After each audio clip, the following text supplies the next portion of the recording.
Bienvenue sur mon tutoriel numéro 165 et aujourd'hui on va voir qu'est-ce que c'est que le CDC, le Change Data Capture.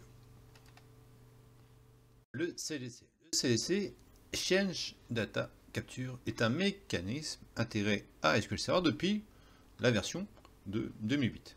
D'accord? Donc ça permet le but c'est de conserver en fait un historique des modifications apportées aux données d'une ou plusieurs tables. Donc on peut mettre plusieurs tables sur le CDC. En effet, dans certains cas, on souhaite, dans des tables, ce qu'on va dire critiques, permettre d'accéder aux créations, aux modifications et aux suppressions. Donc en fait, ça va être une table historisée qui va catcher toutes les modifications sur la table. Donc à chaque insert, à chaque delete, à chaque update, le CDC va faire son job, donc il va historiser tout ça. D'accord? Donc CDC n'est pas activé par défaut. Il faut l'activer sur la table pour que ce soit effectif. Donc, en premier lieu, on va créer une base et une table. On va appeler CDC.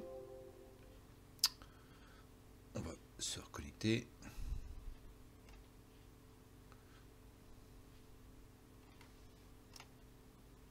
Ok, là ça a fonctionné. Donc ça a créé une base CDC, test CDC, avec une table, ici, classique. Donc on insère une valeur, une ligne bidon, on insère 3 lignes, pardon, on va utiliser la base et on va activer le CDC sur la base de données. Donc on a CDC enable DB. C'est parti. Et on va voir via la DMView 6 databases que le CDC est activé.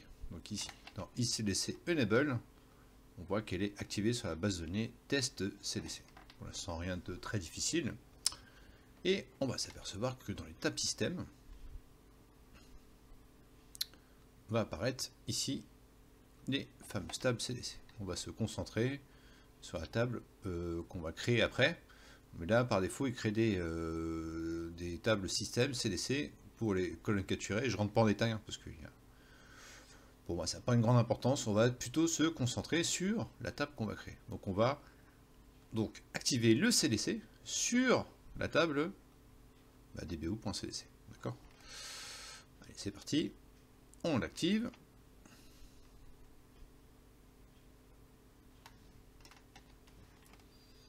Alors, ça a été activé. On va faire un refresh sur la table.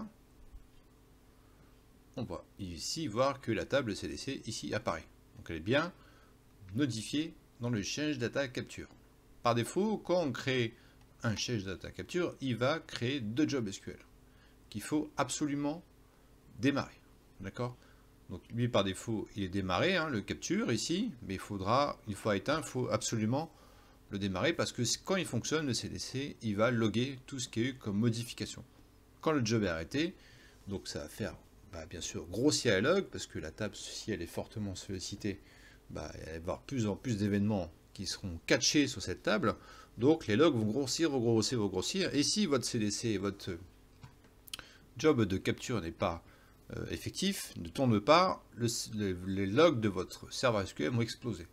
D'accord? Donc il faut faire très attention, créer même une alerte pour quand vous créez ce fameux CDC parce que ça peut faire exploser vos logs et remplir vos disques.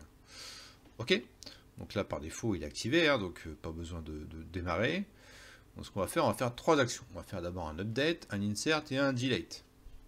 D'accord? On va faire 3 actions très simples.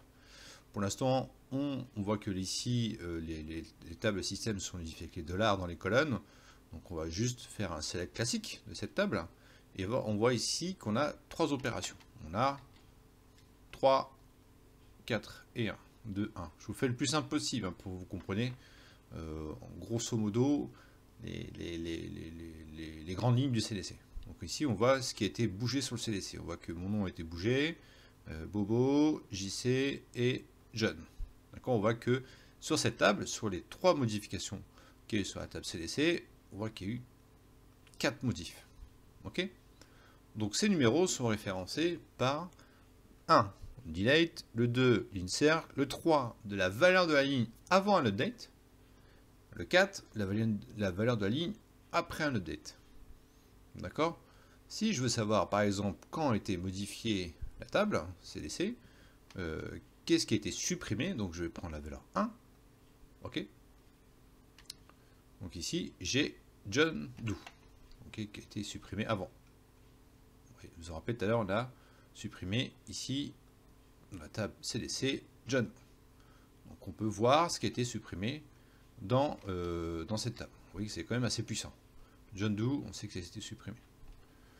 Qu'est-ce qui est inséré? Qu'est-ce que j'ai eu comme nouvelle valeur en CDC? Il faut juste mettre la valeur 2, insert, JC random, et quelle valeur a été modifiée?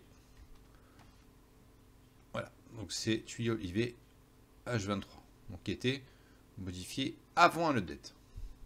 Ok? Donc, comme je disais tout à l'heure, la taille, la capture, le CDC peut vite faire exploser la taille de la base de données.